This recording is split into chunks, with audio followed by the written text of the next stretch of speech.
Did you know that the word strategy wasn't even in the English language until 1810? Well, I didn't until recently. But hey, I'm Dr. Dave Hayes here with Geopolitics Factoid number one. I'm not going to number them all, but there'll be more coming. This thing about strategy, though, it wasn't even a word. In 1810, the word was brought over from the French stratégie, meaning the office of a general. And it at first literally meant generalship, and it was confined to military terms.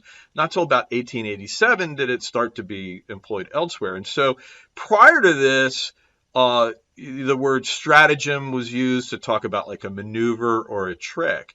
But, so why wasn't this word there? Well, prior to the 19th century, people didn't really try to understand things like statecraft and military arts in general, analytic, rational terms. They didn't try to break down something abstract and artful into its parts and try to say, okay, this is how you do it.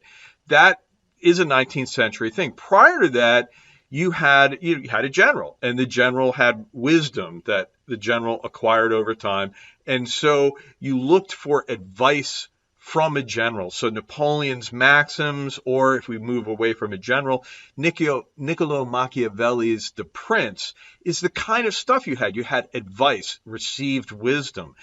The idea of trying to think for yourself in a kind of systematic way really is a 19th century and therefore kind of a later phenomenon. And of course, this is all part of what drives geopolitics, which itself is not a term until the 1890s, about when strategy moved out of the military realm.